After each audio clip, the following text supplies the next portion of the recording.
waxaan idinku salaamayaa salaanta islaamku. Assalaamu calaykum waraxmatullaahi wabarakaatuh.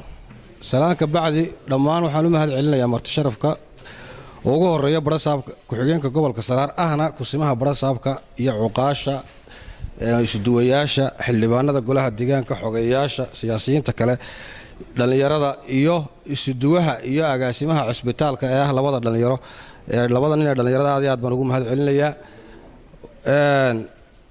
waxaan ku bilaabi lahaa kulli dadkuna waa badan yahay hadalka waa soo koobayaa. runtii waxaan halkan marka koobaad Ilaahay baa mahad leh. marka labaad waxaan u mahad celinayaa wasiirka wasaaradda caafimaadka mudane Salabaan Ciise Xagla Toosiye oo runtii gartay inuu gobolkan u soo magacaabo ama uu ka madax banaanaysiiyo gobolada kale oo uu magacaabo isuduwa uu gaar u leeyahay kadib markuu arkay bulshada baaxadda uu leeyahay gobolkan iyo bulshadii ku nool iyo gobolka Saraar waa gobolada qura ee macnaha gobolka Sanaag marka laga reebo waa gobolka kaliya laga helayo degmo kale u jirta 180 kilomitir gobolka Saraar ayaa laga helaya marka laga reebo gobolka Sanaag baan isleeyahay. markuu arkay baaxadda uu leeyahay bulshada iyo tirada ku nool go'aanka geesinimada leh uu qaatay baan uga mahad celinayaa wasiirka oo ugu madax banaanaysiiyay wasaaradda caafimaadka una keenay isuduwaha caafimaadka.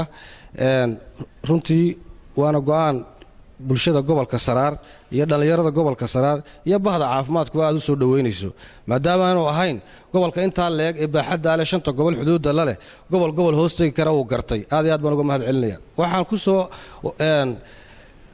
xafladan xil wareejintana runtii rag dhalinyaro ah ayaa meesha la keenay mana aha rag shaqada ku cusub labadooduba isuduwahana aad baan isu naqaanaa cali waan isgaranaynaa waa rag horeba u soo shaqeeyay. insha Allah waxaan anagu ku soo koobayaa soo dhawaada waa idala shaqeynaynaa bulshada iyo baahida taalo gobolkana waa ogtiina u shaqeeya haddaanu nahay bahda dhalinyarada guud ahaantoodna waa idala shaqeynaynaa. wassalaamu calaykum waraxmatullaahi wabarakaatuh.